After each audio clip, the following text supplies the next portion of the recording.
Why are you still here? 5 words. That was all it took to make my hands freeze in the soapy water, my heart slamming against my ribs like it was trying to escape. I didn't turn around immediately. I couldn't, because I knew that voice, deep and calm and dangerous in a way that made grown men stutter. Gabriel Moretti, my employer, the man whose house I cleaned, whose meals I prepared, whose life I organized from the shadows. The man I was never supposed to see at 2 in the morning because he was supposed to be 3 states away handling business that people like me didn't ask questions about. But here he was.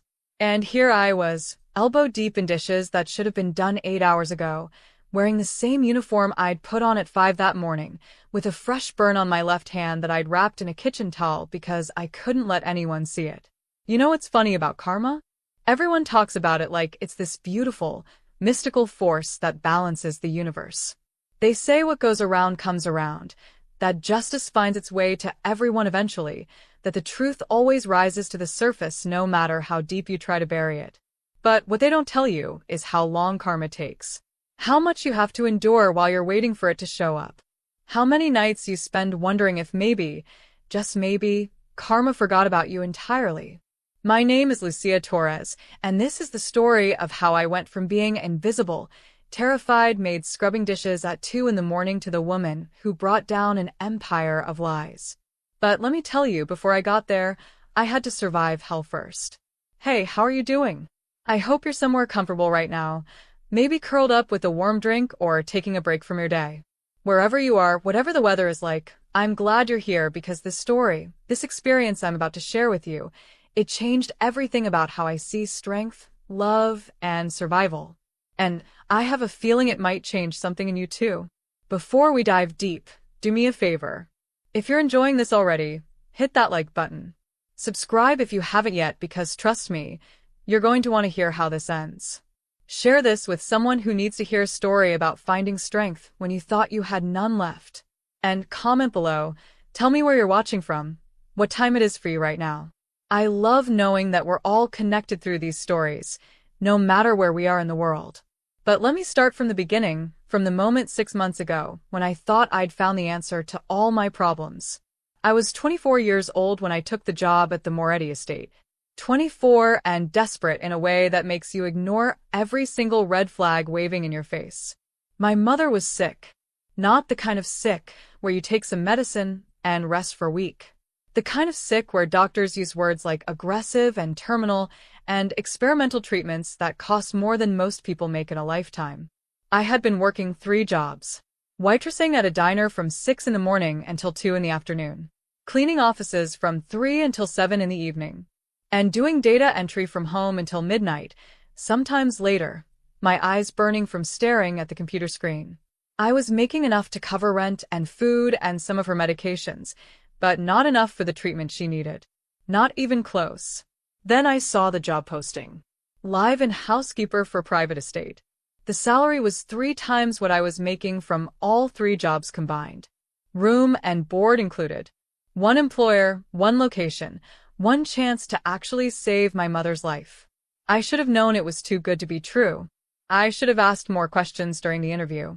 I should have wondered why they needed someone so urgently, why the last 3 housekeepers had all quit within months. But I didn't. Because when you're drowning, you don't question the hand that reaches down to pull you up. You just grab it and hold on. The Moretti estate was beautiful in a way that felt almost aggressive. Massive. Pristine. The kind of place where every surface gleamed and every corner held something worth more than my entire life. The kind of place where people like me became invisible the moment we put on a uniform. Gabriel Moretti himself had barely looked at me during my first week. He was always leaving early, coming back late, spending his time in meetings behind closed doors with men who had hard eyes and harder handshakes. I learned quickly that in his world, you didn't ask questions. You didn't make eye contact unless spoken to. You did your job, kept your head down, and stayed out of the way. I was good at that. Being invisible. I'd been practicing my whole life. But his fiancée, Vanessa Russo, she noticed me from day one. She was beautiful in a sharp, deliberate way. The kind of woman who knew exactly how stunning she was and wielded it like a weapon. Tall, elegant, with dark hair that fell in perfect waves and a smile that never quite reached her eyes. She wore designer everything and moved through the house like she owned it, which I suppose she almost did. She was supposed to marry Gabriel in 3 months. 3 months until she became Mrs. Moretti, until her position went from temporary to permanent. For the first 2 weeks, she was almost nice to me. Polite. Distant. The way rich people are nice to the help when they remember you're human. Then, everything changed. It was a Tuesday afternoon. Gabriel was away on business, wouldn't be back until Friday. Vanessa had been on the phone in the garden, her voice low and intimate in a way that made something in my stomach twist, even though I told myself it was none of my business. I was changing the sheets in the master bedroom, trying to work quickly so I could move on to the next task. The door was open. I wasn't trying to sneak around. I wasn't trying to see anything I shouldn't. But then I heard footsteps. 2 sets. Coming up the stairs. Vanessa's laugh, breathy and warm. And a man's voice, deep but different from Gabriel's. Lighter. Younger. I should have announced myself. Should have said something, made noise, let them know I was there. But I froze. Because something about the situation felt wrong, felt dangerous, and my instincts were screaming at me to stay quiet and stay still. They came into the room. Vanessa and Marco Salvatore. Marco, who was Gabriel's second in command. Marco, who had been at the house a dozen times for meetings. Marco, who was supposed to be loyal to Gabriel above everything else. They didn't see me at first. I was in the corner, half hidden by the open closet door, holding a pillowcase and trying not to breathe. Vanessa pulled Marco toward the bed. The bed I had just stripped. The bed that belonged to her and Gabriel. "We have hours," she said, her hands already working at Marco's shirt buttons. "He won't be back until Friday night. No one's here except the new maid, and she's too scared of her own shadow to be a problem." That's when Marco saw me. His eyes went wide. His whole body went rigid. Vanessa followed his gaze and her face transformed into something I'll never forget. All that beauty twisted into pure rage. "What are you doing here?" Her voice was quiet. Too quiet. The kind of quiet that's more terrifying than screaming. I'm changing the sheets. I wasn't. The words tumbled out of my mouth, tripping over each other. She walked toward me slowly. Marco stayed by the bed, his face pale, his jaw tight. "How long have you been here?" Vanessa asked. "I just came in. I didn't see anything. I didn't hear anything, I swear. I was just doing my job." I was backing up as I spoke, my spine hitting the wall. She smiled then. And that smile was worse than her anger. "You didn't see anything," she repeated. "You're going to keep it that way. You understand me?" I nodded. Too quickly. Too desperately. "If you say one word to Gabriel, one single word about this, I will destroy you." She was close enough now that I could smell her perfume, expensive and suffocating. "I'll tell him you stole from us. I'll make sure you never work again. I'll make sure your sick mother, yes, I know all about her. I'll make sure she loses every bit of assistance she's getting. You'll have nothing. She'll have nothing. Do you understand me? My mother." She knew about my mother. She had done her research, had found my weakness, and was pressing down on it with both hands. "I understand," I whispered. "Good. Now get out. And Lucia, from now on you work for me. Whatever I need, whenever I need it. You don't question. You don't complain. You don't talk. Or I'll make sure you regret the day you walked into this house." I left. I practically ran from that room, my heart racing so fast I thought I might pass out in the hallway. That was 2 months ago. Since then, Vanessa had been making good on her promise. I worked for her. Not for Gabriel, not for the estate. For her. She started adding tasks to my day. Small things at first. Reorganizing her closet. Hand-washing delicate items that could have gone to the dry cleaner. Preparing elaborate meals that she barely touched. Then the tasks got bigger. Longer. She'd call me at midnight to clean up after one of her parties. She'd wake me at 5 in the morning to drive across town to pick up something she suddenly needed. She'd create messes and demand I clean them immediately, hovering over me to point out every spot I missed. And through it all, Marco kept coming to the house. kept meeting with Vanessa when Gabriel was away, kept looking at me like I was a bomb that might go off at any second. I never said anything. I kept my head down, did what I was told, sent every penny I could to my mother's care facility. But Vanessa, she wasn't satisfied with just overworking me. 3 weeks ago, she started getting physical. It started with a shove when I didn't move out of her way fast enough. Then a slap when I accidentally broke one of her wine glasses. Then worse. Burns from hot pans she'd thrust into my hands without warning. Bruises from being pushed into counters and door frames. A cut on my arm from a broken vase she'd thrown that I was too slow to dodge. I covered them all. Long sleeves, even in summer. Makeup when the marks showed on my face or neck. Lies about being clumsy when anyone noticed. Not that anyone noticed much. Gabriel was gone more than he was home. The other staff kept to themselves. And Vanessa, she was careful. She only hurt me when no one else could see. Tonight was supposed to be my night off. I was supposed to leave at 6, go visit my mother at the care facility an hour away, actually sleep in my own bed for once. But at 5:30, Vanessa had appeared in the kitchen where I was finishing up the dinner prep. Change of plans, she'd said, her voice sweet as poison. I need you to stay tonight.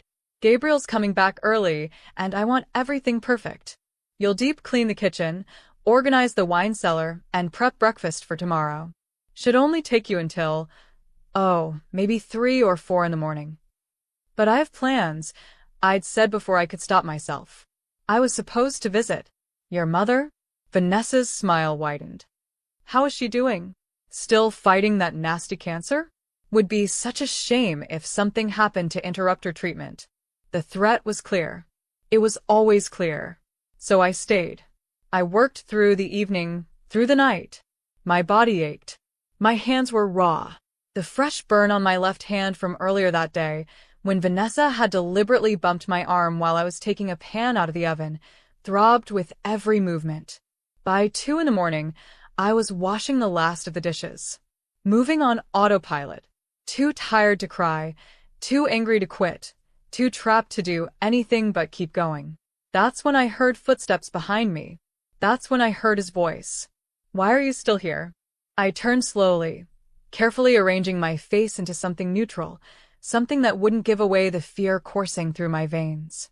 Gabriel Moretti stood in the kitchen doorway, still wearing his suit but with his tie loosened and his jacket over his arm. He looked tired, I realized.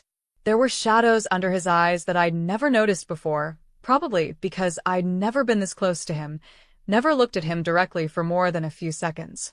He was looking at me, though. Really looking at me. And there was something in his expression that I couldn't quite read. Confusion, maybe. Or concern. Mr. Moretti, I said, forcing my voice to stay steady. I didn't know you were back. Can I get you anything? I asked you a question. He stepped into the kitchen, his eyes scanning the immaculate counters, the organized cabinets, the dishes I was finishing. It's 2 in the morning. Why are you still working? I had some things to catch up on, I said quickly, turning back to the sink. I wanted to make sure everything was ready for tomorrow. I'm almost done. You should have been done hours ago. Don't you have set hours? Yes, but I don't mind staying late. There's always something that needs doing in a house this size. That was the excuse Vanessa had coached me to use. Make it seem like I was the overeager employee, not the terrorized prisoner. I could feel him watching me. Could feel the weight of his attention like a physical thing. You're hurt, he said suddenly. My heart stopped. What? Your hand. You're favoring it. I looked down at the towel wrapped around my left hand, the one covering the burn. In my exhaustion, I'd forgotten to take it off before he saw. Oh, this. It's nothing. Just a small burn from cooking. Happens all the time. I'm clumsy. I laughed, and it sounded hollow even to my own ears. He moved closer. 3 steps, and he was right beside me, reaching for my hand before I could pull away. Let me see. Really, it's fine, His fingers were gentle as they unwrapped the towel. But when he saw the burn, ugly and blistered across my palm and at my wrist, his whole body went still. This is not fine, he said quietly. This needs medical attention. It's not that bad. I've been putting aloe on it. It'll heal. When did this happen? This afternoon. I was careless with a pan. He was quiet for a long moment, still holding my hand, his thumb hovering just above the burn like he wanted to touch it but knew better. When he looked up at me, his eyes were dark and searching, and I felt exposed in a way that had nothing to do with the injury. Are you afraid of something, Lucia? The question hit me like a punch to the stomach. Because, yes, I was afraid. I was terrified. But I couldn't say that. Couldn't tell him. No, primelit. Just tired. It's been a long day. He didn't believe me. I could see it in his face. But he let go of my hand carefully, rewrapping it in the towel with a gentleness that made my throat tight. Go to bed, he said. Now. Whatever's left, it can wait until tomorrow. But I need to. That's not a request. I nodded, pulling my hand back, grabbing my things from the counter where I'd left them. As I headed for the door, I could feel him still watching me. Could feel questions building in the air between us. Lucia, he called just as I reached the doorway. I turned back. If something's wrong, he said slowly, if someone is hurting you, you can tell me. You understand that, right? For a second, just a second, I almost cracked. Almost told him everything. About Vanessa. About Marco. About the threats and the bruises, and the impossible situation I was trapped in. But then I remembered Vanessa's face. Her threats. My mother's treatment that I couldn't afford to lose. Nothing's wrong, I said. But thank you for your concern, Mr. Moretti. Good night. I left before he could ask anything else. But as I climbed the stairs to my small room on the 3rd floor, I knew something had shifted. The way he'd looked at me. The way he'd noticed details I thought I'd hidden so carefully. Gabriel Moretti was suspicious. And in his world, when a man like him started digging for answers, he didn't stop until he found them. What I didn't know then, as I collapsed onto my bed still wearing my uniform, was that by tomorrow morning, he would already have started his investigation. That he would spend the next week unraveling every secret in his house. That he would discover things about the people closest to him that would shatter the life he thought he knew. And I definitely didn't know that in 3 weeks, I would be standing beside him as his world burned down, or that he would be looking at me like I was the only solid thing left to hold on to. But that's jumping ahead. And this story, it needs to be told right. Every painful, beautiful, impossible moment of it. So stay with me. Because what happened next, what Gabriel found when he started looking, it changed everything. I didn't sleep that night. How could I? I lay in my narrow bed staring at the ceiling, replaying those 4 minutes in the kitchen over and over until they didn't feel real anymore. The way Gabriel had looked at my hand. The gentleness in his touch. The question that had cut right through every defense I'd built up. Are you afraid of something, Lucia? Nobody had asked me that in months. Nobody had looked at me long enough to see past the uniform and the automatic smile and the yes, ma'am, right away, ma'am, whatever you need, ma'am. But he had seen something. And that terrified me more than anything Vanessa had done so far. Because if Gabriel started paying attention, really paying attention, Vanessa would know. And when Vanessa felt threatened, people got hurt. I'd learned that lesson the hard way. I must have dozed off sometime around 5, because I woke to my alarm at 6 feeling like I'd been hit by a truck. My hand throbbed where the burn pulled at the skin. My back ached from too many hours bent over the sink. My head pounded with exhaustion and stress. But I got up anyway. Put on my uniform. Covered the burn with a fresh bandage. Applied makeup to the fading bruise on my jaw from where Vanessa had grabbed me too hard 3 days ago. Made myself invisible again. When I got down to the kitchen at 6:30, Gabriel was already there. Sitting at the small breakfast table by the window, drinking coffee and reading something on his phone. He was wearing different clothes, which meant he'd actually gone to bed at some point. Unlike me.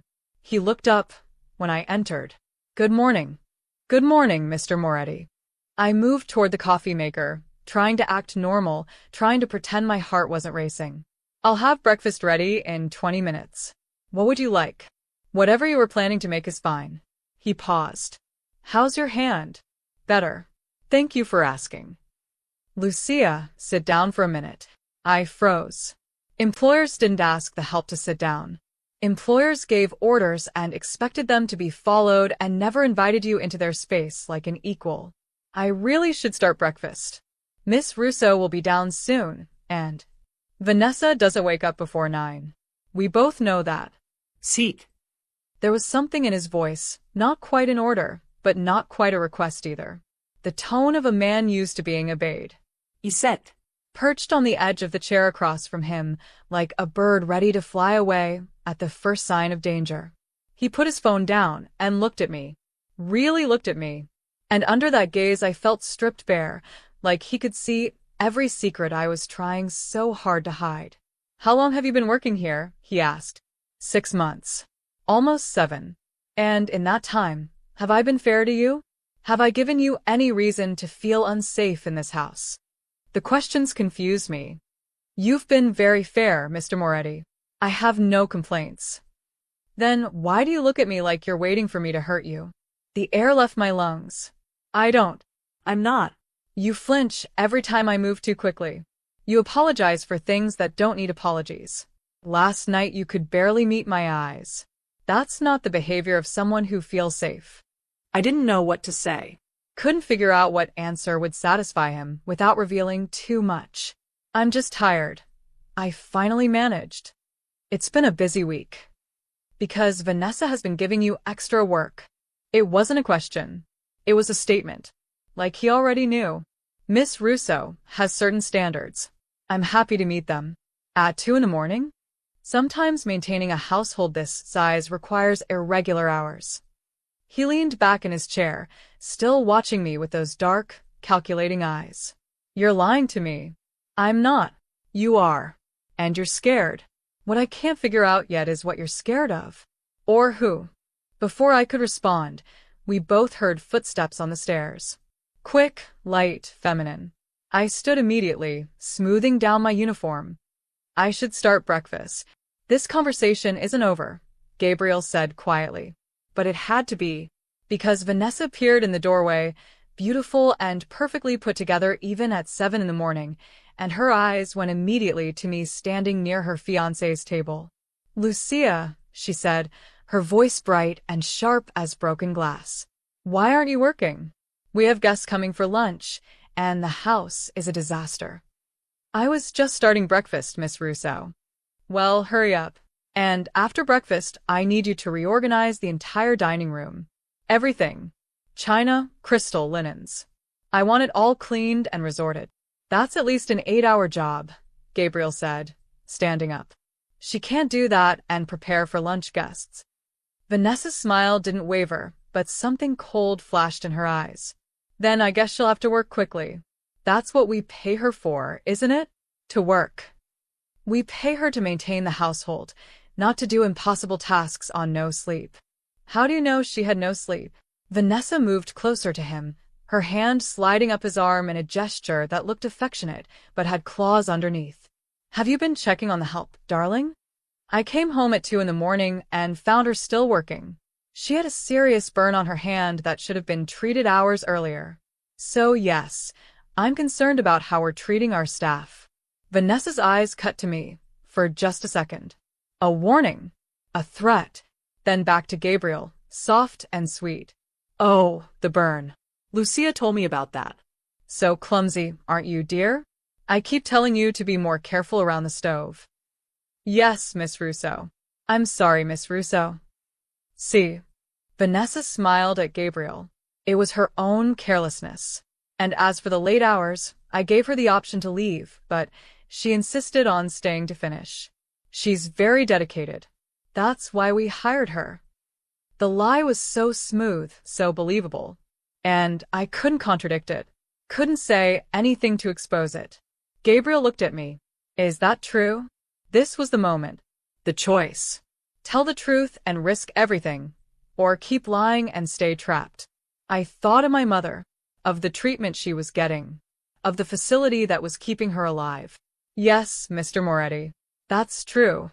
Something in his expression hardened, like he'd hoped I would trust him and was disappointed that I hadn't. "Fine," he said.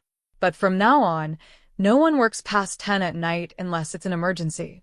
That's an order for everyone in this household. Of course, darling. Vanessa kissed his cheek. Whatever you think is best. Now, I'm sure Lucia has work to do. Don't you, Lucia? Yes, Miss Russo. I escaped to the kitchen, my hands shaking as I started pulling ingredients for breakfast. Through the doorway, I could hear them talking, voices low. I couldn't make out the words, but I could hear the tone. Vanessa, soothing and sweet. Gabriel, still tense. 20 minutes later, I served them breakfast. Eggs, toast, fresh fruit, exactly how they liked it. Vanessa didn't touch hers. Just pushed it around her plate while talking about the lunch party, about some charity event next week, about needing to go shopping for a new dress. Gabriel ate in silence, occasionally glancing at his phone, occasionally glancing at me when he thought I wasn't looking. When they finished, I cleared the dishes. Vanessa left to get ready for her day. Gabriel disappeared into his office. And I started on the dining room. It was going to be impossible. Everything she'd asked for, it couldn't be done in the time she'd given me. But I tried anyway. Because what else could I do?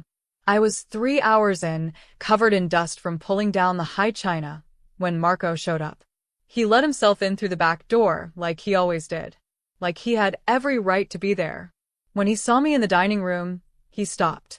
We hadn't been alone together since that day I'd found him with Vanessa. He'd avoided me, and I'd avoided him, both of us pretending that moment had never happened. Lucia, he said carefully. I kept working. Mr. Salvatore. Where's Vanessa?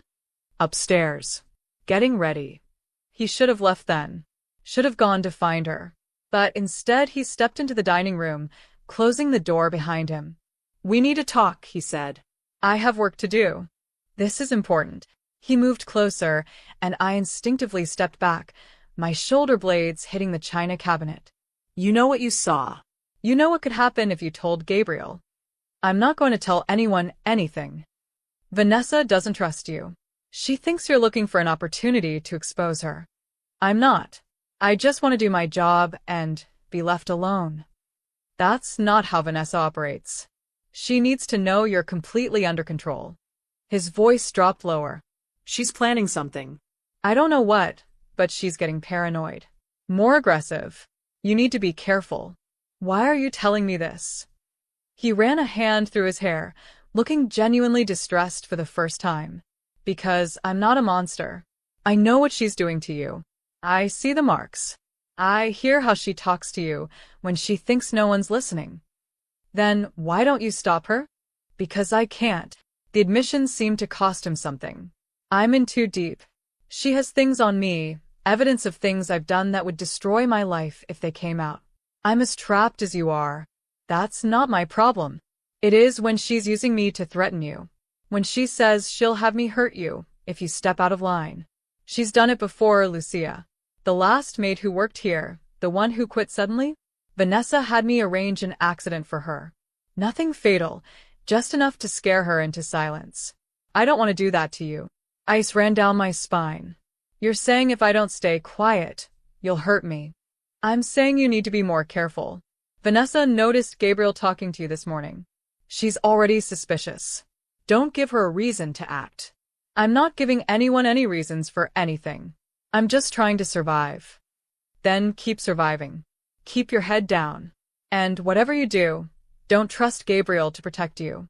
He's loyal to Vanessa. When it comes down to it, he'll believe her over you every single time.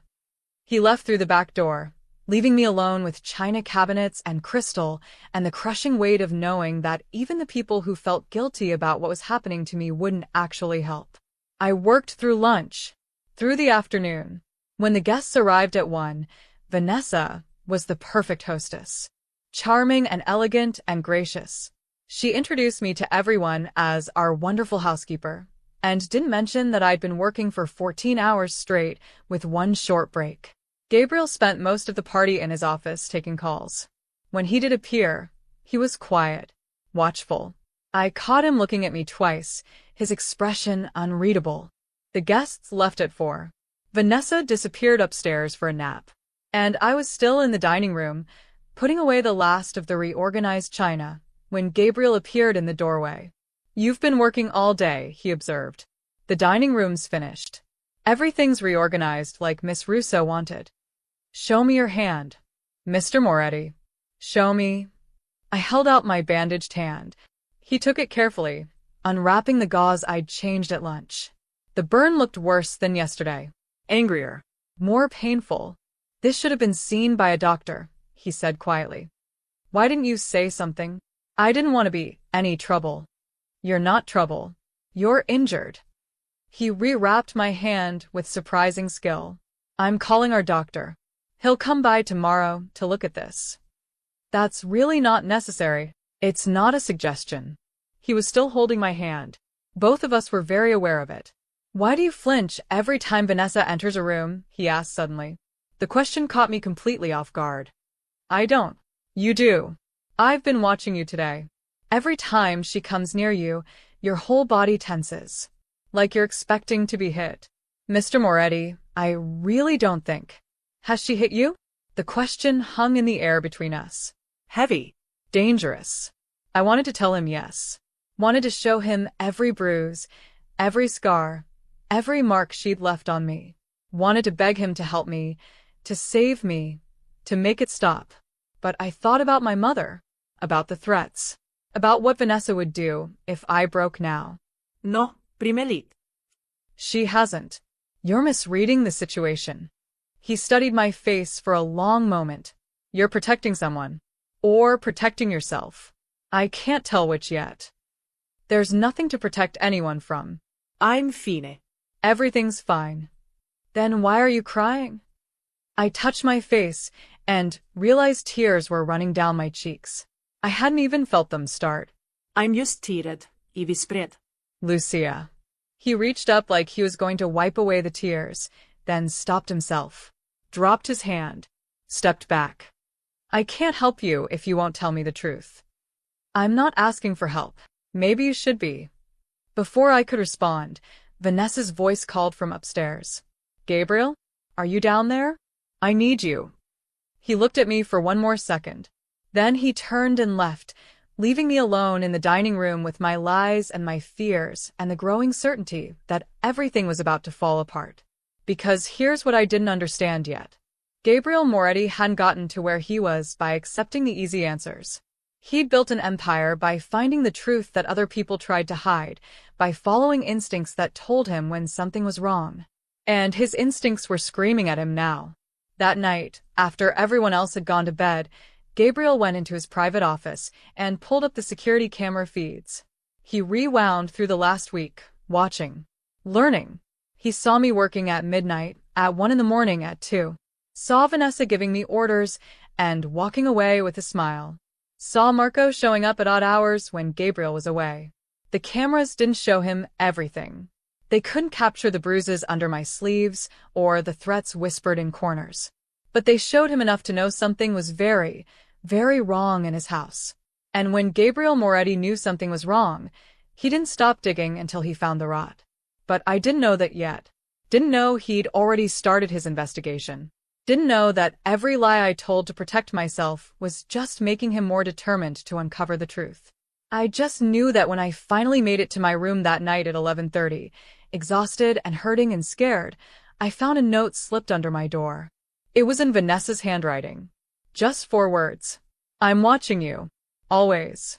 I crumpled the note and shoved it in my pocket, crawled into bed fully clothed, and cried into my pillow where no one could hear me. Tomorrow would come, and with it, more work, more pain, more lies. That's what my life had become. An endless cycle of survival where the finish line kept moving further away. But what I didn't know, what I couldn't have predicted, was that tomorrow Gabriel would find something on those security cameras that would change everything. Something that would finally give him the proof he needed to start tearing down the careful facade Vanessa had built. And once he started pulling that thread, the whole thing was going to unravel. The doctor came at 9 the next morning. Dr. Raymond Chen, mid-50s, kind eyes behind wire-rimmed glasses, carrying a leather medical bag that looked older than I was. Gabriel had called him personally. I knew this because Vanessa told me, her voice tight with barely concealed anger as she stood in my doorway at 7 that morning. The doctor will be here at 9 to look at your hand, she'd said, her smile sharp enough to cut. Isn't that thoughtful of Gabriel? So concerned about the help. You'll tell him it was an accident. That you're clumsy. That everything is perfectly fine here. Won't you? Yes, Miss Russo. Good. Because if you don't, I'll make one phone call and your mother's treatment stops today. They'll move her to a state facility where the care is, let's say, significantly less attentive. She won't last a month. Do you understand? I understand. Excellent. Now, get downstairs. The kitchen floor needs scrubbing. So when Dr. Chen arrived and Gabriel brought him up to my small room, I was prepared. Had my story ready. Had my lies lined up like soldiers. Miss Torres, Dr. Chen said warmly, setting his bag on my narrow bed. Let's take a look at this hand. I held it out. He unwrapped the bandage carefully, his expression growing more concerned as he saw the burn. This is a second-degree burn, he said. Possibly third degree in some spots. How did this happen? I was careless taking a pan out of the oven. My fault entirely. When? 2 days ago. He glanced at Gabriel, who was standing in the doorway watching everything. This should have been treated immediately. Burns like this, if they get infected, can cause serious complications. I know. I should have said something sooner. I just didn't want to be any trouble. Dr. Chen began treating the burn, applying ointment that stung so badly I had to bite my lip to keep from crying out. You're not trouble. Injuries are serious. You should never feel like you can't ask for help. If only it were that simple. As he worked, he kept talking. Small talk mostly. Asking about how I liked working here, how long I'd been in the city, where I was from. I gave short answers. Polite but distant. Then he asked to see my other hand. Why? The question came out too sharp, too defensive. Just want to make sure everything's healing properly. You mentioned you're clumsy. Want to check there aren't other injuries I should know about. There aren't. I'm fine. Humor me. I looked at Gabriel. He was watching me with that same intense focus from yesterday, like he could see through every wall I'd built. Slowly, I held out my other hand. Dr. Chen took it gently, turned it over, pushed up my sleeve just a few inches. And there they were, the bruises. 5 of them, perfectly shaped like fingers. From where Vanessa had grabbed my wrist and twisted 3 days ago when I'd accidentally used the wrong wine glasses for her lunch party. The room went very quiet. How did you get these? Dr. Chen asked, his voice carefully neutral. I bumped into a door. These are finger marks. Someone grabbed you. Hard. No, my voice was shaking. I bruise easily. It's nothing. Dr. Chen looked at Gabriel. Some unspoken communication passed between them. Lucia, Gabriel said quietly. Tell the truth. I am telling the truth. You're lying. You've been lying since the moment I found you in that kitchen 2 nights ago. And I'm done pretending I don't see it. Mr. Moretti, please. I'm fine. Everything's fine. Show him your arms, Gabriel said. Both of them. All the way up. No. That's not a request. You can't make me. I can and I will. Either you show us voluntarily, or I'll have Dr. Chen examine you properly. Your choice. I felt trapped. Cornered. Like an animal with nowhere left to run. If I show you, I whispered, she'll know. She'll know you know, and she'll what? Gabriel moved into the room, closing the door behind him. What will Vanessa do? Hearing her name out loud made everything real in a way it hadn't been before. I can't, I said. I can't tell you. You don't understand what's at stake. Then help me understand. I looked at Dr. Chen. He gave me a small, encouraging nod. Whatever you tell us stays between us. Doctor-patient confidentiality. Even if someone asks, I won't say a word. She's not just hurting me. I heard myself say. She's threatening my mother. If I say anything, if I cause any trouble, she'll make sure my mother loses her treatment. She'll die. That's not an exaggeration. That's a fact. Gabriel's expression darkened. How long has this been going on? 2 months. Since I stopped myself. Since you what? This was it. The moment where I either stayed silent and kept suffering, or told the truth and gambled everything on the hope that Gabriel would actually help me instead of taking Vanessa's side. Since I saw something I wasn't supposed to see. What did you see? I looked at the door. At the walls. At everywhere except his face. I can't. If I tell you, everything falls apart. Not just for me. For you too. Lucia, look at me. He waited until I did. I need you to trust me. Whatever it is, whatever you saw, I can handle it. But I can't help you if you don't tell me the truth. You'll hate me for it. I won't. You'll think I'm trying to cause trouble. That I'm lying to break you and Miss Russo up. I'll think you're telling me something I need to know. Please. Dr. Chin stood up. I'm going to step outside. Give you two some privacy. Lucia, I'll be right outside the door if you need me. He left, closing the door quietly behind him. Gabriel moved the chair from my small desk, positioned it in front of me, and sat down so we were at eye level. Start from the beginning, he said. So I did. I told him about the Tuesday afternoon 2 months ago. About changing sheets in his bedroom. About hearing footsteps and voices. About seeing Vanessa and Marco come into the room together. His face remained expressionless, but I saw his hands clench into fists. I told him about the threats. About the extra work. About the physical abuse that had started small and gotten progressively worse. About the burns and the bruises and the cuts. About working 16, 18, 20-hour days. About being called worthless and stupid and ugly. About Marco's warning yesterday that Vanessa was getting more paranoid, more dangerous. When I finished, the silence stretched so long I thought maybe he didn't believe me. Maybe he thought I was lying after all. Then he stood up and walked to the window, looked out at the grounds for a long moment. I'm sorry, I said quietly. I know this isn't what you wanted to hear. I know you love her, and you're planning to marry her, and I just destroyed all of that. But you asked for the truth, and that's the truth. Every word of it. Show me, he said without turning around. Show me what she's done to you. Mr. Moretti. Show me. My hands were shaking as I stood up, as I pushed up both sleeves to reveal the bruises in various stages of healing.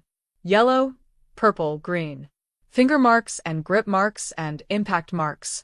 I pulled down the collar of my uniform to show him the burn on my shoulder from where Vanessa had pressed a hot iron against me last week when I'd folded her blouse wrong. I showed him the cut on my forearm from the broken vase, the bruise on my hip from being shoved into the counter, the marks on my wrist from being grabbed. When I was done, I felt exposed, vulnerable, like I'd stripped away the last piece of protection I had. Gabriel turned around, and the look on his face, it wasn't pity. It wasn't even anger. It was something colder. Something more dangerous. Get dressed, he said. Pack a bag. You're not staying in this house another night. Where will I go? I have an apartment in the city. No one knows about it except me and my lawyer. You'll stay there until I figure this out. But my mother's treatment will continue. I'll make sure of it personally. In fact, I'll make sure she gets moved to the best facility in the state. Private room. Round-the-clock care. Whatever she needs. I can't accept that. It's too much. You can and you will. This is not negotiable. He moved toward the door, then stopped. How much evidence do you have? Recordings? Messages? Anything concrete? Nothing. She was always careful. Always made sure there were no witnesses, no cameras. There are cameras everywhere in this house. Not in places where she hurt me. She knew where they were. She made sure to avoid them. His smile was cold. She thought she knew where they were. Last year I had additional cameras installed. Hidden ones. Even Vanessa doesn't know about them. Which means everything that happened, every threat, every instance of abuse, it's all recorded. Hope flared in my chest for the first time in months. You can prove it. I can prove it. But first I need to see the footage myself. Need to document everything properly. Build a case that's absolutely airtight. He opened the door. Pack your things. I'll have Marco come get you in an hour. Marco? But he's... Exactly. He's involved in this too. And he's going to help you leave this house, or I'm going to make sure he spends the next 20 years in prison for things that have nothing to do with Vanessa. He'll choose wisely. What are you going to tell Miss Russo? Nothing yet. As far as she knows, the doctor checked your hand and everything's fine. You're going to keep working today like normal. Tonight, when she's asleep, you're going to leave. By the time she realizes you're gone, you'll be safe and I'll have all the evidence I need. She'll be furious. She'll be a lot more than furious when I'm done with her. He left, taking Dr. Chen with him. I heard them talking in low voices as they went down the stairs, and I stood alone in my small room, hardly daring to believe that maybe, finally, someone was going to help me. That maybe this nightmare was almost over. I should have packed immediately. Should have followed Gabriel's instructions exactly. But I needed to see my mother first. Needed to tell her what was happening. Needed to know she was okay before everything exploded. So at noon, when Vanessa went out for lunch with friends and Gabriel was locked in his office reviewing security footage, I slipped out the back door. The care facility was an hour away by bus. I'd texted my mother's nurse that I was coming, that it was important. My mother looked tired when I arrived. Thinner than last time. Her skin had that papery quality that comes with long illness. But her eyes were clear, and she smiled when she saw me. "Baby girl," she said, holding out her hands. "What are you doing here in the middle of the day?" I sat beside her bed and took her hands carefully. "Things are changing, Mama. Good changes. I need to tell you about them." So I did. I told her everything. About Vanessa and the abuse. About Gabriel finding out. About the plan to move me somewhere safe. She cried. "Why didn't you tell me before? Why did you suffer alone?" "Because you needed this treatment. Because I couldn't risk losing it. I would rather die than have you hurt for me." "Don't say that. You're getting better. You're going to beat this." We talked for 2 hours. Made plans. Cried together. Laughed about stupid things that didn't matter. I didn't notice the time passing. Didn't notice my phone buzzing with messages. Didn't notice that I'd been gone far longer than I'd intended. When I finally checked my phone, my blood ran cold. 15 missed calls from Gabriel. 20 text messages. The last one, sent 10 minutes ago, made my heart stop. "Where are you?" "Vanessa knows. Get somewhere safe now." I called him immediately. He answered on the first ring. "Where the hell are you?" His voice was sharp with panic. "At my mother's facility." "What happened?" "Vanessa came home early. Went to your room. Saw your bag half-packed. She knows you're planning to leave, and she knows I'm helping you." Marco told her everything. "But you said you'd threaten him." "I did. But Vanessa has more on him than I realized. She owns him completely. He warned her the second I left to review the footage.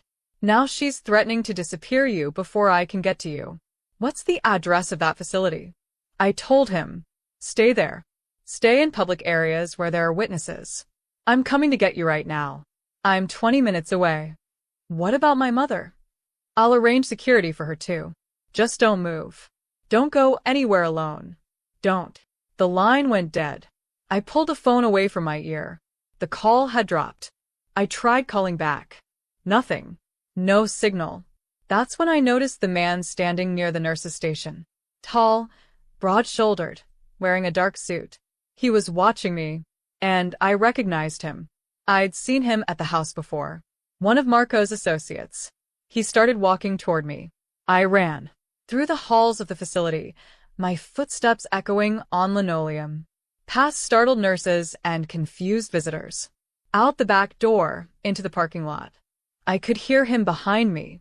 Heavy footsteps. Getting closer. I fumbled for my car keys, but I didn't have a car. I'd taken the bus. There was nowhere to go. Nowhere to hide. "Miss Torres," the man called. His voice was almost polite. "Ms. Russo would like to speak with you. Please don't make this difficult." I kept running. Across the parking lot. Toward the street. That's when I saw Gabriel's black SUV screech into the parking lot, cutting off the man's path. Gabriel jumped out, and the look on his face was terrifying. "Get in the car. Now." I dove into the passenger seat. Gabriel got behind the wheel, and we were moving before I'd even closed the door. In the rearview mirror, I saw the man on his phone, reporting back, telling Vanessa I'd gotten away. Are you hurt? Gabriel asked, his voice tight. No. I'm sorry. I just needed to see my mother. I didn't think. You didn't think Vanessa would have people watching the facility? You didn't think she'd have every place you might go covered? He slammed his hand against the steering wheel. Damn it, Lucia. You were supposed to stay at the house until tonight. I know. I'm sorry. My voice broke. I was scared I'd never see her again.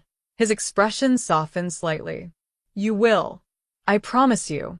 But right now we need to disappear. Vanessa knows you talked. She knows I'm protecting you. She's going to come at us with everything she has. What about Marco? He'll tell her where we're going. Marco doesn't know where we're going. Nobody does. I've been planning for this possibility longer than you realize. What possibility? He glanced at me. The possibility that everyone closest to me might be lying. I've had exit strategies in place for months. Safe houses. New identities. Money that can't be traced. I just never thought I'd need them for this. We drove in silence for a while. Out of the city. Onto back roads. Away from everything familiar. Finally, Gabriel spoke again. I reviewed 6 weeks of footage today. Every hidden camera. Every angle. I saw what she did to you. All of it. I'm sorry you had to see that. Don't apologize. You have nothing to apologize for. She's a monster. And Marco, he's worse for standing by and letting it happen. They're both going to pay for what they did. How? I have evidence. Videos. Audio. Text messages I pulled from Marco's phone remotely. Enough to bury them both legally. But more than that, I have connections. Resources. The kind of power that doesn't need courts to deliver justice. There was something in his voice that reminded me exactly who he was. What he was capable of. You're going to kill them, I said quietly. I'm going to make sure they never hurt anyone again. There's a difference. Is there? He looked at me. In my world? Yes. Killing them would be merciful. What I'm planning is much worse than that. We drove for another hour, eventually pulling up to a small house on the edge of a lake. Remote. Isolated. Beautiful. This is one of my safe properties, Gabriel said. No paper trail. Paid for in cash years ago. Vanessa doesn't know it exists. We'll stay here while I finalize everything. And then what? Then I go back, and I take apart everything Vanessa has built. Her reputation. Her relationships. Her freedom. And when I'm done, the whole world will know exactly what kind of person she really is. We went inside. The house was small but comfortable. 2 bedrooms. A kitchen. Large windows overlooking the lake. Gabriel made coffee while I sat at the kitchen table, still shaking from the adrenaline. Your mother will be moved to a new facility tomorrow morning, he said, handing me a mug. Top security. Best doctors in the country. I've already arranged everything. You didn't have to do that. Yes, I did. This happened because you worked for me. Because I didn't see what was happening in my own house. That's on me. You couldn't have known. I should have known. I've built my entire life on reading people, on seeing threats before they materialize. But I was blind with Vanessa. Saw what I wanted to see instead of what was really there. You loved her. I thought I did. But love doesn't make you blind unless you let it. I let it. And you paid the price. He sat across from me, ran a hand through his hair. He looked exhausted. Why are you really doing this? I asked. You could just fire me. Pay me off. Make this all go away quietly. Because it's the right thing to do. You're a mafia boss. Since when do you care about doing the right thing? He smiled grimly. Fair point. Truth is, I've been looking for a reason to end things with Vanessa for months. Something felt off. I couldn't put my finger on it, but my instincts kept warning me. Then I found you in that kitchen, saw the fear in your eyes, and everything clicked into place. So, I'm convenient. A good excuse. No. You're a victim who deserves justice. And maybe, just maybe, you're also the person who's going to help me remember why I got into this business in the first place. Which was to protect people who couldn't protect themselves. To punish people who thought they were untouchable. Somewhere along the way, I forgot that. Started making compromises. Making deals with people I should have destroyed. Vanessa was one of those compromises. Not anymore. We sat in silence for a while. The sun was setting over the lake, painting everything gold and orange. What happens now? I asked. Now you rest.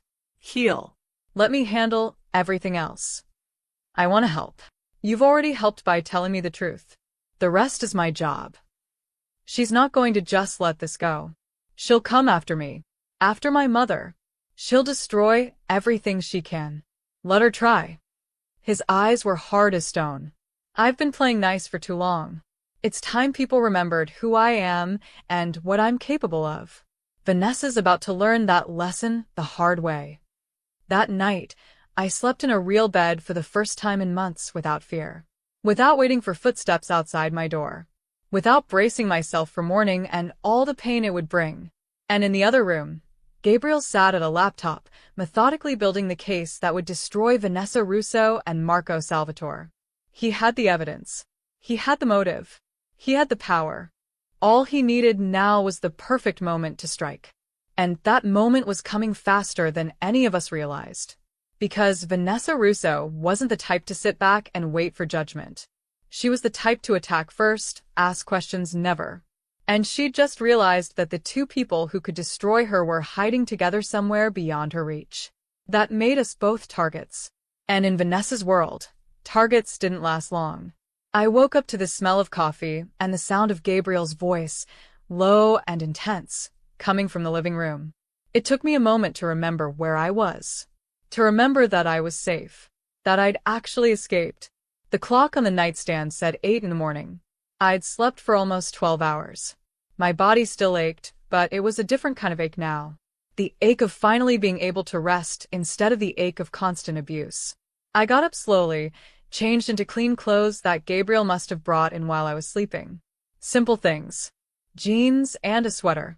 Nothing like the uniform I'd worn every day for months. When I came out to the living room, Gabriel was standing by the window, phone pressed to his ear. His expression was dark. I don't care what she's saying, he said into the phone. The answer is no.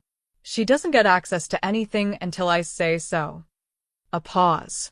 Then she can be angry. Let me know if she tries anything else. He hung up and turned to me. Good morning. Coffee's in the kitchen. Help yourself to whatever you want for breakfast. What was that about? Vanessa. She's making moves. Trying to freeze my assets, claiming I'm having some kind of mental breakdown. Trying to get control of the estate while I'm supposedly incapacitated. Can she do that? She can try. But my lawyers are better than hers. She'll realize that soon enough. He poured himself more coffee. Your mother was moved this morning. The new facility is top tier.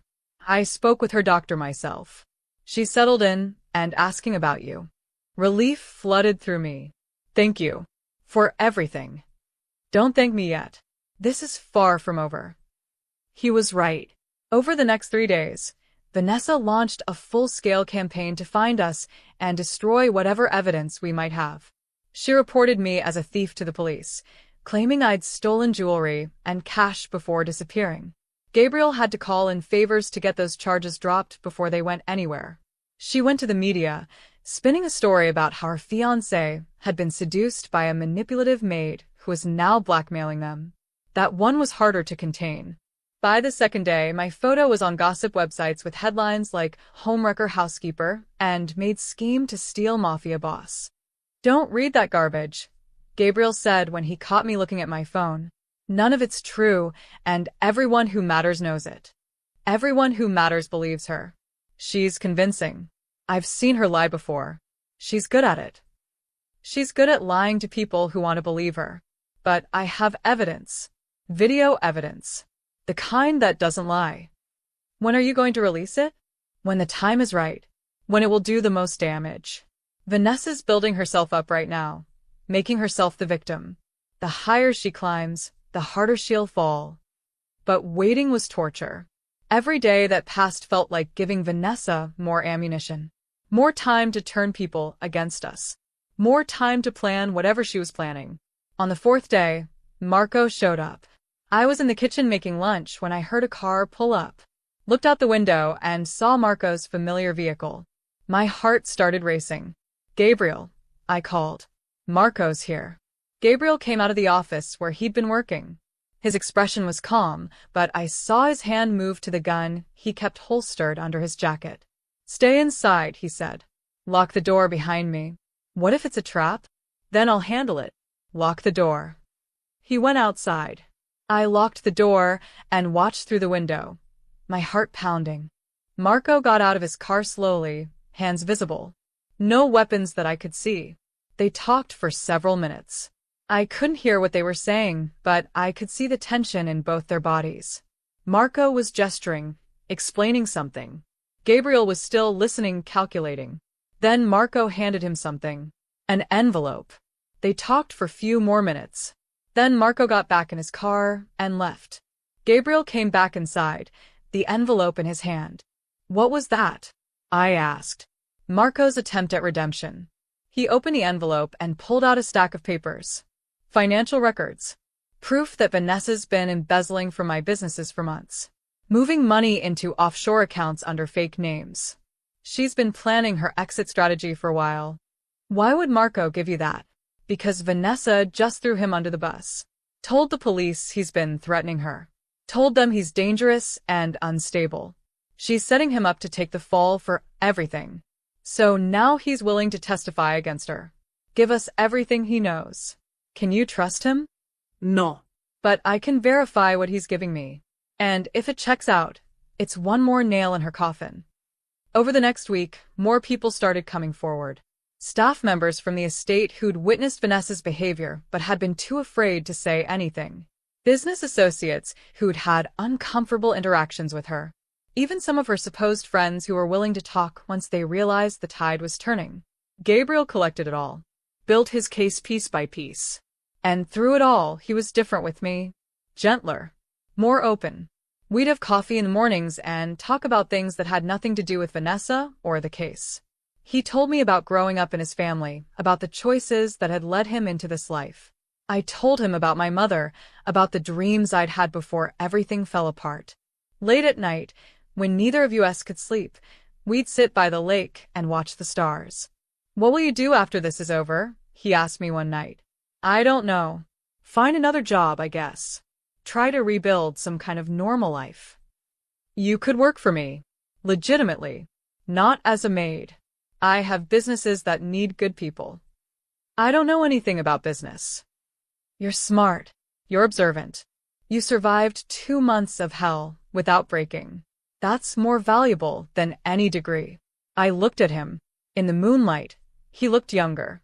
Less dangerous. Why are you being so nice to me? Because you deserve it. That's not an answer. He was quiet for a moment. Because you're the first person in years who's been honest with me. Who hasn't wanted something from me or been afraid of me. You see me as a person, not as a position or a threat. That's rare in my world. I'm still afraid of you sometimes. You're intense. Intense. That's diplomatic. You're also kind. Underneath all the danger and the power. You're kind. That's even more rare. He turned to look at me. Lucia. Don't. I stood up. Whatever you're about to say, don't. This whole situation is complicated enough without adding anything else to it. What if I want to add something else to it? Then you're not thinking clearly. I'm grateful for your help. I'll always be grateful. But gratitude isn't the same as whatever you think this is. I know the difference. Do you? Because from where I'm standing, you just got out of a relationship with a woman who abused your maid and cheated on you. Maybe what you're feeling isn't about me at all. Maybe it's just about wanting something real after realizing how fake everything with Vanessa was. He stood up too, moving closer. You think I can't tell the difference between rebound feelings and actually caring about someone? I think you're in the middle of a crisis, and I'm here, and I'm safe, and I'm grateful. That's a dangerous combination. You're also brave and strong and more resilient than anyone I've ever met. You stood up to someone who terrified you because you knew it was right. You protected your mother, even when it meant suffering yourself. You're still standing even after everything you've been through. That's not just circumstance. That's who you are. Gabriel. I'm not asking you for anything, he said quietly. I'm just telling you what I see when I look at you. And what I see is someone extraordinary. Before I could respond, his phone rang. He answered it, his expression shifting immediately. When? A pause. How bad? Another pause. I'll be there in 20 minutes. He hung up. That was the facility. Your mother's taken a turn. They don't think it's life-threatening, but they want you there. Everything else disappeared. We need to go. Now. It could be a trap. Vanessa could be using this to draw us out. I don't care. If my mother needs me, I'm going. I know. That's why I'm coming with you. But we do this smart. We bring backup. We take precautions. 25 minutes later, we were in the car with two of Gabriel's most trusted people following behind us in a second vehicle. The drive felt endless. Every minute that passed was a minute my mother might be getting worse. When we finally arrived at the facility, everything looked normal. No suspicious cars. No obvious threats. But I still felt watched. We went inside. The head nurse met us at the front desk. Miss Torres, thank you for coming so quickly. Your mother had a seizure about an hour ago. We got her stabilized, but the doctor wants to discuss her treatment plan with you. Is she awake? Yes. She's been asking for you. I practically ran to her room. Gabriel followed at a more measured pace, his eyes scanning everything. My mother looked small and fragile in the hospital bed. But when she saw me, she smiled. Baby girl. I told them not to worry you. They were right to call. What happened? Just my body being dramatic. I've fine. The doctor came in and explained the situation. The seizure had been related to her medication levels. They were adjusting the dosages. It wasn't as serious as it had sounded on the phone. I stayed with her for 2 hours, holding her hand, talking about nothing important, just being together. Gabriel waited outside, giving us privacy, but staying close enough to respond if anything went wrong. When I finally came out, he was talking on his phone again. His expression was grim. What's wrong? I asked. That was one of my contacts at the police department. Vanessa just filed a restraining order against both of us. Claims we're stalking her, threatening her. She's building a legal case to make us look like the aggressors. Can she do that? She can try, but restraining orders go both ways. I'm filing one against her too. And unlike her claims, mine come with video evidence. When are you going to release that evidence? Soon. I'm waiting for one more piece to fall into place. What piece? Vanessa's planning something big. I can feel it. She's been too quiet the last 2 days.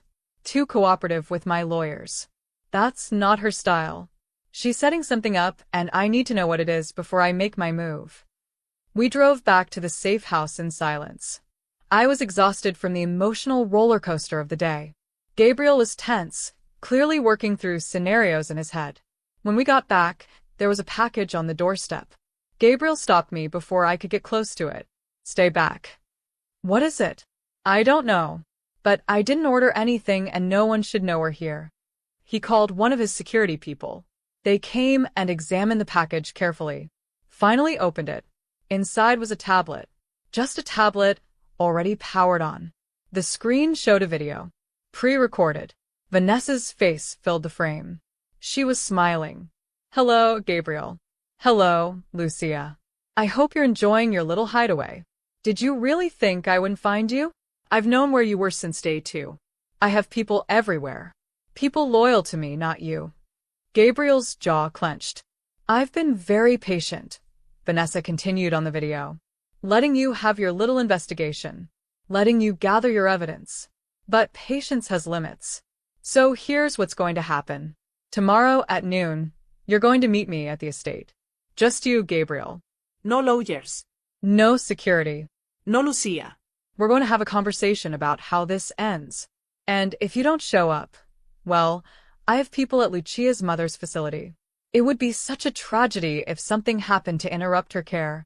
An equipment malfunction, perhaps. A medication error. These things happen in hospitals all the time.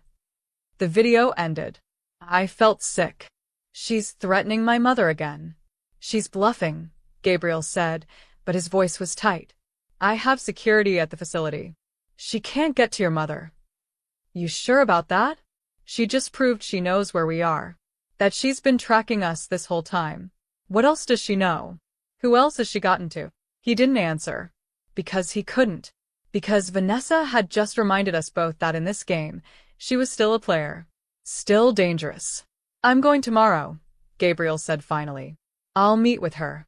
It's a trap. Probably. But I can't risk your mother. And more than that, I'm done hiding. I'm done letting her control the narrative. Tomorrow we end this. One way or another. That night, neither of us slept.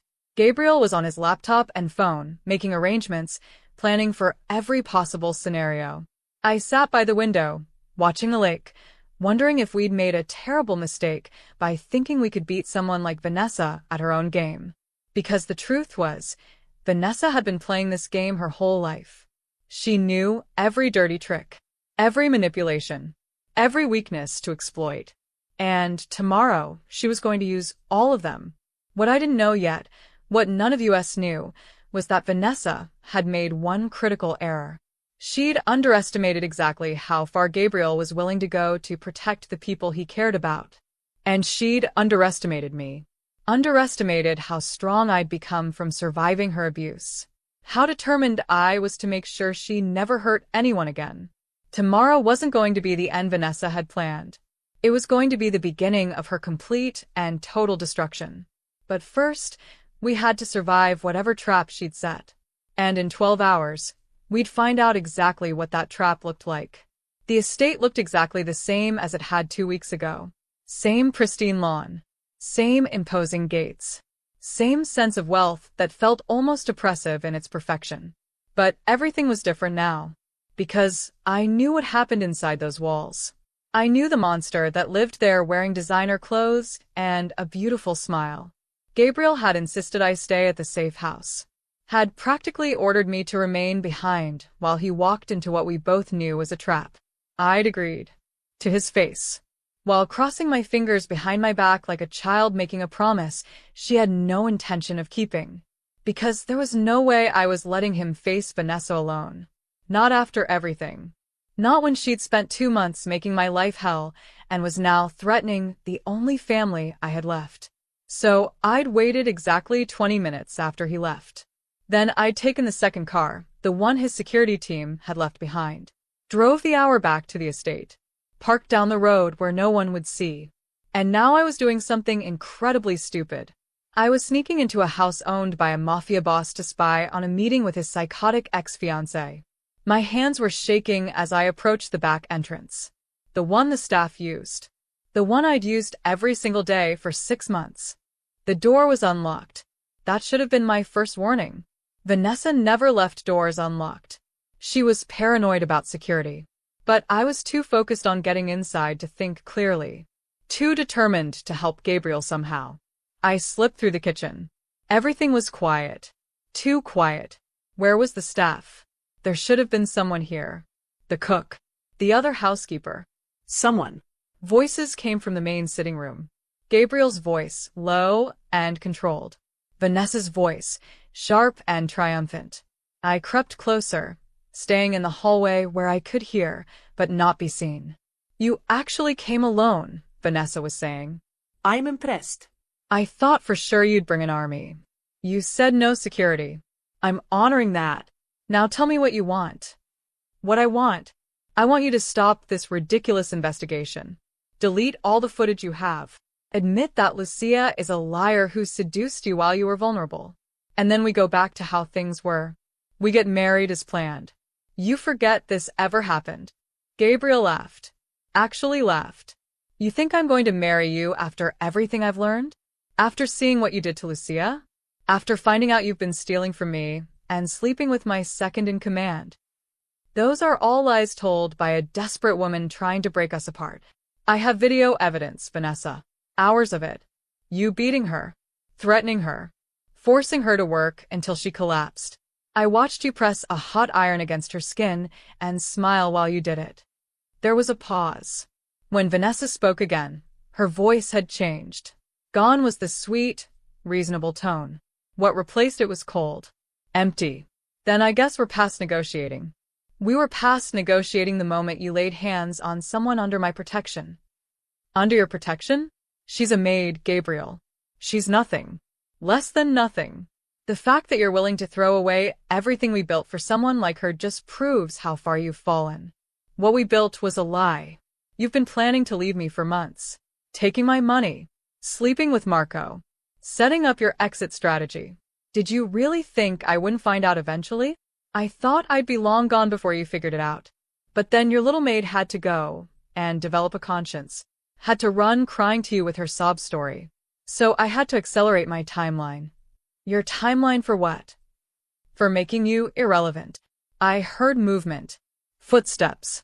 Then Gabriel's voice, harder now. Put the gun down, Vanessa. My blood turned to ice. She had a gun. She'd brought a gun to what was supposed to be a conversation. I don't think so, Vanessa said. See, here's what's really going to happen. You're going to have a tragic accident. A break-in, maybe. Someone with a grudge. You have so many enemies. It could be anyone. And I'll be devastated, of course. The grieving fiancé. Who inherits everything because we were about to be married. Who gets to walk away rich and free while you're buried 6 feet under. You won't get away with this. Too many people know what you've done. Like who? Marco? He's already dead. Had a terrible car accident this morning. Very tragic. The police are still scraping him off the highway. The casual way she said it. Like Marco's death meant nothing. Like human life meant nothing. My lawyers have copies of everything, Gabriel said. Kill me, and it all goes public. Your lawyers work for me now. Well, they work for the woman who's been paying them triple what you do for the last 3 months. Loyalty is expensive, Gabriel. You taught me that. And Lucia? You think killing me will make her stop? She'll tell everyone what you did. Lucia's mother is going to have a very unfortunate complication with her treatment this evening. And Lucia, well, she's going to be so distraught about losing both her mother and her lover that she's going to do something desperate. Another tragic accident. The police will find evidence of her obsession with you. Journals. Photos. The kind of things stalkers keep. It'll be very convincing. I'd heard enough. More than enough. I pulled out my phone to call the police. But before I could dial, someone grabbed me from behind. A hand clamped over my mouth. An arm wrapped around my waist, lifting me off my feet. I tried to scream. Tried to fight. But whoever had me was strong. Too strong. I was dragged backward. Through the kitchen. Out the back door.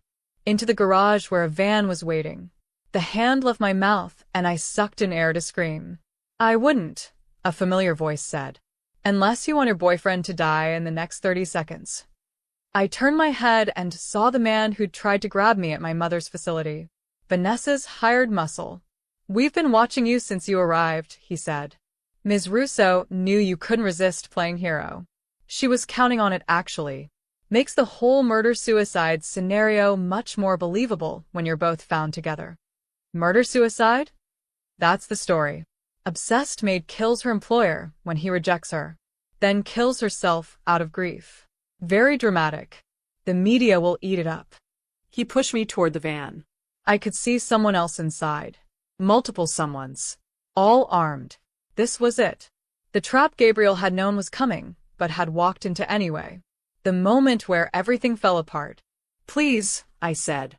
Don't do this. Whatever she's paying you, Gabriel will pay more. He has more resources. More connections. Had more resources, the man corrected. Ms. Russo's been dismantling his empire piece by piece for months. She's very thorough. By tomorrow, she'll own everything, and he'll be dead. You both will. A gunshot rang out from inside the house. I screamed. Tried to run back inside. The man grabbed me again. Too late for him. But don't worry. You'll be joining him soon. Another gunshot. Then silence.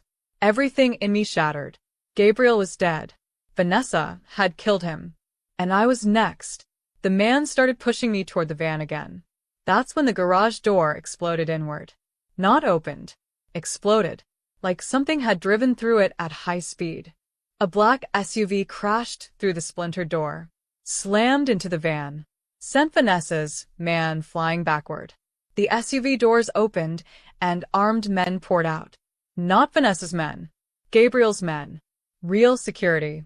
The kind that wore bulletproof vests and carried military-grade weapons. "Get down," one of them shouted at me. I dropped to the ground, covering my head as gunfire erupted. It lasted maybe 30 seconds. Felt like hours. When it stopped, Vanessa's men were on the ground. Some dead. Some unconscious. All neutralized. One of Gabriel's security team, a woman with short dark hair and cold eyes, pulled me to my feet. "Are you hurt?" "Gabriel." There were gunshots. "Vanessa has him. She's going to kill him. She's going to try. Come on." They moved as a unit. Professional. Precise. Through the garage. Into the house. Weapons up. Covering angles. We reached the sitting room. The door was closed. "On three," the team leader said. They breached the door. Went in fast and hard. I followed, my heart in my throat, prepared to see Gabriel's body on the floor. But what I saw instead made no sense. Gabriel was standing, unhurt. His gun pointed at Vanessa, who was on her knees, bleeding from her shoulder. Marco was there too, very much alive. Also armed. Also pointed at Vanessa. "Lucia," Gabriel said when he saw me, relief flooding his face. "Thank God. I was afraid they'd gotten you." "I don't understand. The gunshots. He said you were dead." He lied. That's what Vanessa's people do. They lie. I looked at Marco. "But Vanessa said you died in a car accident this morning." Marco smiled grimly. Reports of my death were greatly exaggerated. Turns out when your boss tries to have you killed, you get motivated to switch sides permanently. "You were working together? This whole time?" "Not the whole time," Gabriel said. "But for the last week, yes. Since Marco realized Vanessa was planning to kill him along with everyone else who knew her secrets. Turns out self-preservation is a powerful motivator." Vanessa laughed. Actually laughed, even though she was bleeding and surrounded by armed men. "You think this changes anything? You think you've won." "I know I've won," Gabriel said. "Every word you said in the last 10 minutes was recorded. Every confession. Every threat. Every murder you admitted to planning. It's all on tape. Multiple copies. Already sent to multiple people. You're done, Vanessa. You can't prove any of it in court. My lawyers. Your lawyers just got arrested for conspiracy and evidence tampering. Turns out they weren't as loyal as you thought. Money only goes so far when people realize they're going to prison." Her face changed. For the first time since I'd known her, Vanessa looked genuinely afraid. "You're bluffing." "I'm really not. While you were monologuing about your brilliant plan, federal agents were raiding your lawyers' offices, your offshore accounts, and every property you own. They found evidence of embezzlement, fraud, conspiracy to commit murder, and about 15 other charges I'm forgetting. You're going to prison for a very long time." "No." She tried to stand. Gabriel's gun didn't waver. "No." "I planned this perfectly. Every detail. Every contingency. You planned for me being a victim. You didn't plan for me being 3 steps ahead of you. You spent months dismantling my life, while I spent months rebuilding it stronger. You bought off my lawyers while I hired new ones you didn't know about. You tried to isolate me while I was building alliances you couldn't touch. You were so focused on destroying me that you never noticed I was building the cage you're now trapped in." The police arrived then. Real police. Not the ones Vanessa had bought. They had warrants. Had evidence. Had everything they needed. They took her away in handcuffs. Still screaming. Still insisting this wasn't over. Still believing somehow that she'd find a way out. But she wouldn't. Because Gabriel hadn't just built a case against her. He'd built a fortress. Airtight. Undeniable. Overwhelming. When the police were gone, when it was just us and Gabriel's security team, I finally let myself process what had happened. "You knew," I said. "You knew she was going to try to kill you." I suspected. That's why I didn't actually come alone. My team was positioned around the property the whole time. why I wore a bulletproof vest, why I made sure Marco was here to back me up, and the gunshots. Blanks. Fired to draw out any backup Vanessa had hidden. To make her people think the plan was working so they'd let their guard down.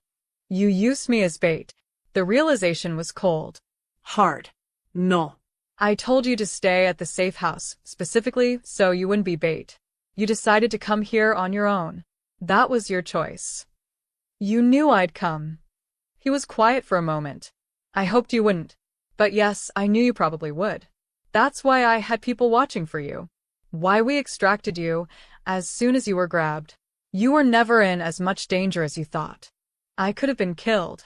You could have. But you weren't. And now it's over. Vanessa's going to prison. Marco's cooperating with authorities. Your mother's safe. You're safe.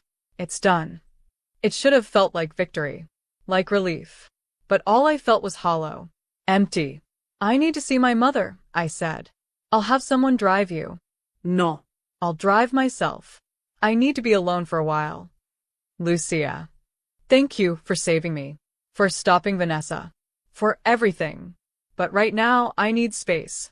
I need to process all of this without you orchestrating it. I left before he could respond.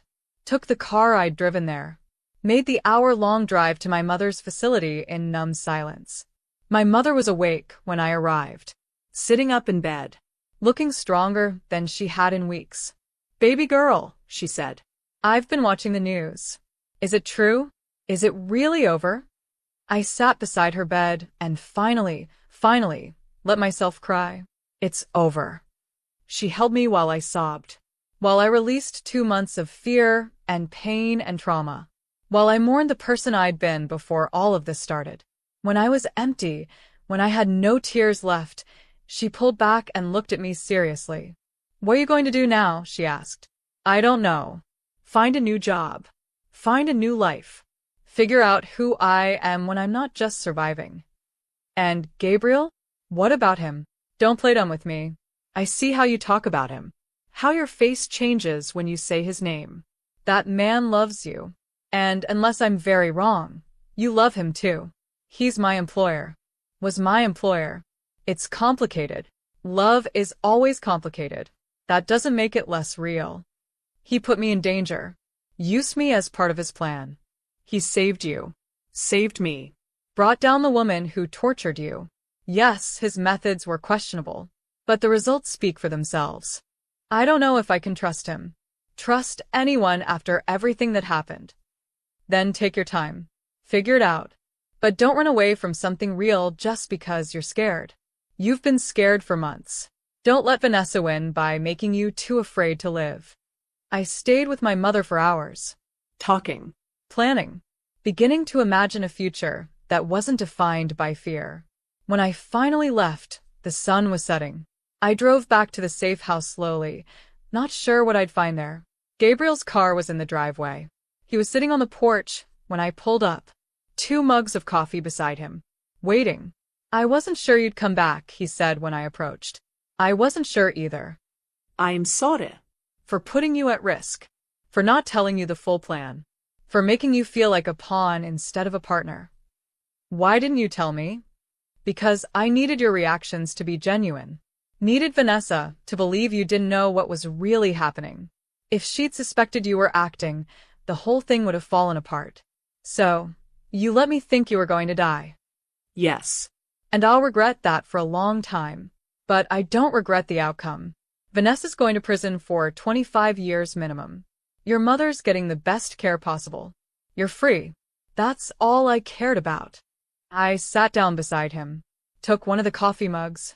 What happens now? Now you decide what you want. If you want to walk away from all of this, from me, I'll understand. I'll make sure you have everything you need. Money. References. Whatever you want. No strings attached. And if I don't want to walk away? He looked at me then. Really looked at me. Then we figure out what this is between us. Take our time. Do it right. I'm not asking you to jump into anything. I'm just asking for a chance. A chance at what? At seeing where this goes. At building something real. Something based on honesty and trust instead of fear and obligation. I thought about what my mother had said, about not running away from something real just because I was scared. I'm not ready for a relationship, I said slowly. I need time to heal, to figure out who I am outside of survival mode. I can wait. I might decide I want something completely different. A normal life. Normal job. Normal everything. Then I'll support that. You're a mafia boss. Your life is the opposite of normal. I'm a businessman who operates in gray areas. But I'm also just a man who wants to be with someone who sees him as more than his reputation. You do that. You always have. This is crazy. Probably. But the last 2 weeks have taught me that safety and sanity are overrated.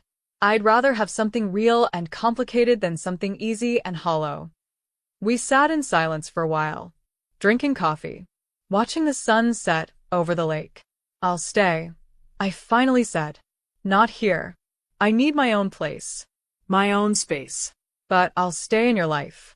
We can see where it goes. Slowly. Slowly, he agreed. And if at any point this feels like too much, if I need to walk away, then you walk away. No guilt. No obligación. I promise. It wasn't perfect. It wasn't a fairy tale ending where everything was magically fixed. But it was honest. Real. A beginning instead of an ending. And after everything I'd been through, that felt like enough. What I didn't know yet was that Vanessa, sitting in her jail cell, was already making new plans. Already finding new allies. Already plotting her revenge. Because women like Vanessa didn't accept defeat. They just got more creative about their cruelty. And in 6 months, when I thought I'd finally found peace, she was going to reach out from prison and try to destroy everything I'd built. But that's a story for later. Right now, in this moment, sitting beside Gabriel as the stars came out, I was free. And freedom, real freedom, was worth everything I'd endured to get here. Understood. I'll make acts 6 to 9 significantly shorter while maintaining the emotional impact and story progression. I'll write them all together now, each act being more concise. 3 months passed. 3 months of therapy sessions and learning to sleep without nightmares. 3 months of visiting my mother, who was getting stronger every day. 3 months of slowly, carefully, letting Gabriel into my life. We had dinner twice a week. Coffee on Sunday mornings. Long conversations about everything and nothing. He never pushed. Never demanded more than I was ready to give. I got my own apartment. Small but mine. Started taking online business classes. Began imagining a future that didn't involve fear. Then Vanessa's lawyer contacted me. She wanted to see me. Had information I needed to hear. It was important. Don't go, Gabriel said when I told him. It's a manipulation. She's trying to get inside your head. I need to face her. Need to prove to myself that she doesn't have power over me anymore. Then I'm coming with you. No. This is something I need to do alone. The prison was cold and gray and smelled like desperation. Vanessa looked different. Thinner. Harder. Prison orange didn't suit her the way designer clothes had. But her smile was the same. Sharp. Full. Lucia, she said, sitting across from me with a guard standing nearby. You look well. Freedom agrees with you. What do you want, Vanessa? To give you a gift. Information. See, I've had a lot of time to think in here. A lot of time to dig into people's lives. Including yours. I don't care about anything you have to say. Not even about your mother's miracle recovery? Her smile widened. Don't you think it's strange? She was dying. Terminal. No hope. Then suddenly, after Gabriel starts paying for her treatment, she's getting better. Almost like her original diagnosis was wrong. My blood ran cold. What are you saying? I'm saying I had her medical records checked by independent doctors. Real ones, not the ones Gabriel paid off. Your mother never had cancer, Lucia. She had a treatable condition that was deliberately misdiagnosed. And the only person who benefited from that misdiagnosis was the man who swooped in to save her. The man who needed you desperate enough to accept any job. Any situation. You're lying. Am I? Check for yourself. Get a second opinion. A third. See what they tell you. Gabriel needed a reason to keep you close. Needed leverage. What better leverage than a dying mother who only he could save? Why would he do that? Because he's been obsessed with you for over a year. Saw you at a charity event where you were serving drinks. Decided he had to have you. So he created the circumstances that would put you in his house. Under his control. He manufactured your entire crisis, Lucia. The job posting. The generous salary. The sick mother. All of it was him pulling strings. I stood up. You're a liar. You've always been a liar. Then prove me wrong. Ask him. Watch his face when you do. See if he can lie to you as well as I did. I left. Drove straight to Gabriel's office downtown. Burst in without announcement. He looked up from his desk, surprised. Lucia, what's wrong? Did you know my mother before I started working for you? His expression changed. Became guarded. What are you talking about? Answer the question. Did you know about her condition before I took the job? Lucia, sit down. Let me explain. Oh God. The room spun. It's true. Vanessa was telling the truth. It's not what you think. Then what is it?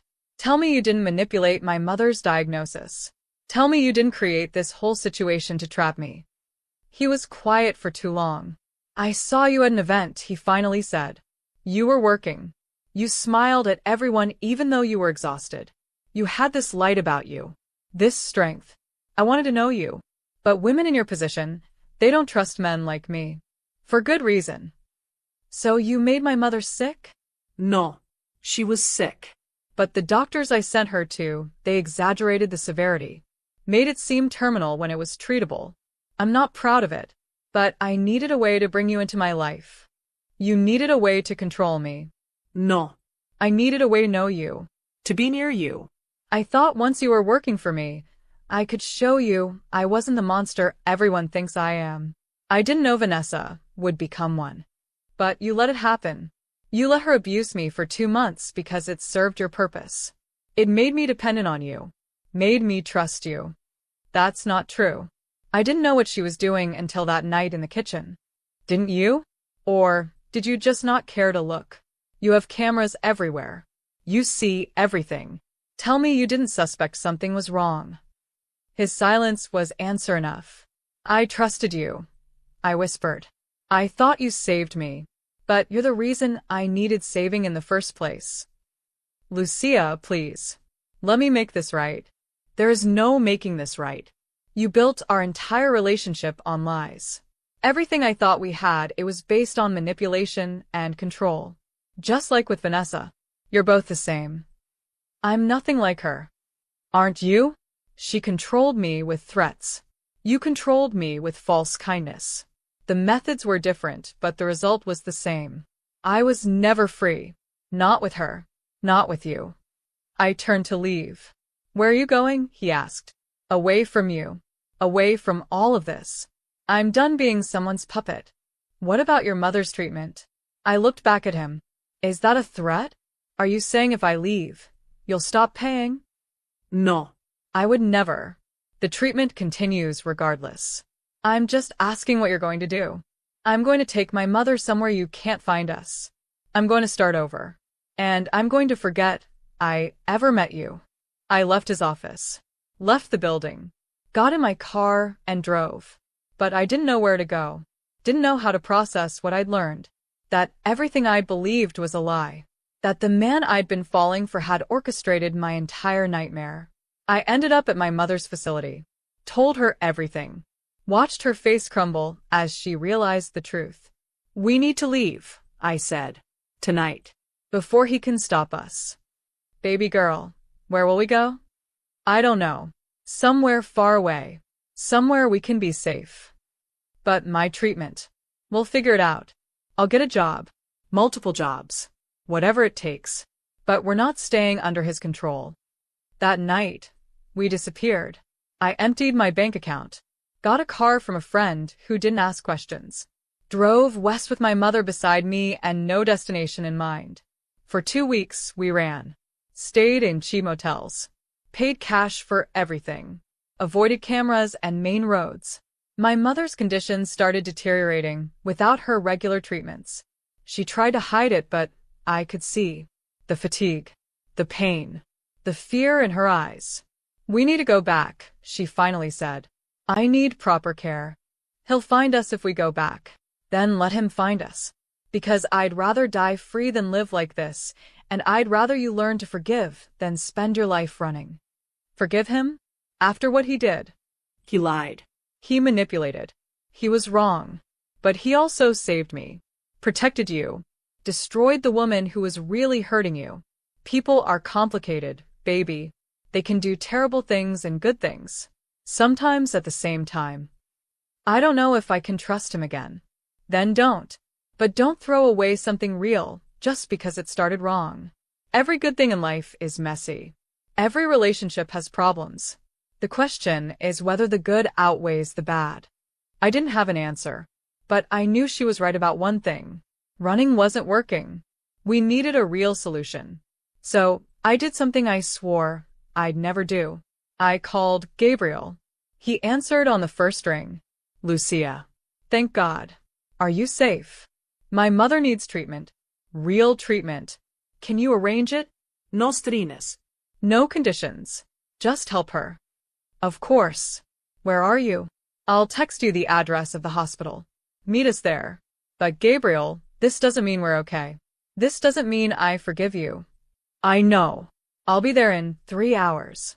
He made it in 2. The hospital room was quiet except for the beeping of monitors. My mother was stable. The doctors Gabriel had called were the best in the region. Real doctors this time. I'd verified their credentials myself. Gabriel sat in the hallway outside, waiting. Not pushing. Just there. When I finally came out, he stood up. How is she? Stable. They're starting treatment tomorrow. Good.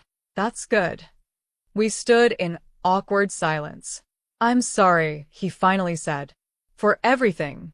For manipulating the situation. For not being honest from the start. For making you feel like you couldn't trust me. Why did you do it? Really? And don't give me the excuse about wanting to know me. You could have just asked me out like a normal person. Because I'm not a normal person. Because women who know what I am, what I do, they either want me for money and power or they're terrified of me. You were different. You saw me as human. I wanted to preserve that. Thought if I could just get close to you, show you I wasn't a monster, maybe you'd give me a chance. So you created a scenario where I had no choice but to depend on you. Yes. And that was wrong. I see that now. But at the time, it felt like the only option. Did you know what Vanessa was doing to me? The truth this time. He was quiet for a long moment. I suspected something was wrong about 3 weeks in. You changed. Became quieter. More careful. But I told myself I was imagining it. That you were just adjusting to the job. I didn't want to see what was really happening because if I did, I'd have to admit I'd put you in that situation. So, you let it continue. For 2 weeks. Then I couldn't ignore it anymore. That's when I started really investigating. Found the hidden camera footage. Saw what she'd been doing. And I realized I'd created a monster by bringing you into that house. You should have told me. I know. But I was afraid. Afraid you'd leave. Afraid I'd lose the one real thing in my life before I'd even had a chance to fight for it. I sat down in one of the waiting room chairs. He sat beside me, keeping distance between us. I don't know how to move forward from this, I said quietly. Part of me wants to forgive you. Wants to believe that people can make mistakes and still deserve second chances. But another part of me is terrified. Because if I let you back in, if I trust you again, what's to stop you from manipulating me again? Nothing. Except my word that I won't. Except my promise to be completely honest from now on, even when the truth is ugly. Except the fact that I'm willing to spend the rest of my life proving to you that I'm better than my worst decision. That's not enough. I know. So tell me what is. Tell me what I need to do to earn back your trust. I'll do it. Anything. I thought about it. Really thought about it. I want complete transparency. Access to everything. Your businesses. Your finances. Your communications. No secrets. No hidden agendas. Done. I want to work with you. Not for you. Equal partnership. I want to learn the business. Have real power. Real decision-making authority. Agreed. And I want time. No pressure. No expectations. We start over as friends, and we see where it goes. Maybe nowhere. Maybe somewhere. But it happens naturally, or not at all. Whatever you need. Whatever timeline you're comfortable with. Why are you agreeing so easily? Because losing you these last 2 weeks was hell. Because I realized that having you in my life, even as just a friend, is better than not having you in it at all. Because I love you, Lucia. And real love means putting the other person's needs above your own desires. The words hung in the air between us. Heavy. Significant. Don't, I said. Don't tell me you love me. Not now. Not when everything's still so broken. I'm not saying it to manipulate you. I'm saying it because it's true. And because even if you never love me back, even if we never become more than friends, you deserve to know that someone sees you. All of you. The strength and the fear and the beauty and the pain. And loves all of it. Tears were running down my face. This isn't fair. I know. I'm so angry at you. You should be. But I also don't want to lose you. Then don't. Stay angry. Work through it. Let me prove I can do better. Just don't disappear again. My mother's doctor came out then. Miss Torres? Your mother's asking for you. I stood up. Looked at Gabriel. I need to think about all of this. Need time to process. Take all the time you need. I'll be here when you're ready. I went back to my mother's room. She was awake, looking tired but more peaceful than she had in weeks. I heard some of that, she said. The walls are thin. And I think you should give him another chance. Not for his sake. For yours. Because holding on to anger takes energy you could be using to build something good. Even after what he did? People make mistakes, baby. Big ones. The question is whether they learn from them. Whether they grow. I think he has. Or maybe you just want me to be happy and you think he can make me happy. I want you to give yourself permission to be happy. Whether that's with him or without him. But don't let fear make your decisions. You've been afraid for too long. She was right. I had been afraid for too long. Afraid of Vanessa. Afraid of losing my mother. Afraid of trusting the wrong person. But fear wasn't living. It was just surviving. And I was tired of only surviving. Over the next week, I stayed at the hospital with my mother. Gabriel visited every day, but kept his distance. Brought food. Made sure we had everything we needed. Never asked for anything in return. And slowly, carefully, I started to see him differently. Not as the man who'd manipulated me, but as a man who'd made terrible choices and was genuinely trying to make amends. On the 8th day, I asked him to take a walk with me. We walked through the hospital gardens in silence for a while. I've made a decision, I finally said. He tensed, preparing for rejection. I'm willing to try. To give us a real chance. But on my terms. With my boundaries. And if you ever lie to me again, if you ever manipulate me again, I'm gone. Permanently. No second chances after this.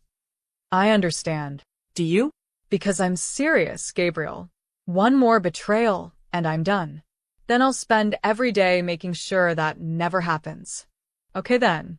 Let's start over. I'm Lucia Torres. I'm a woman who survived hell and come out stronger. I'm studying business. I have trust issues. And I might be falling for a man I should probably run from. He smiled.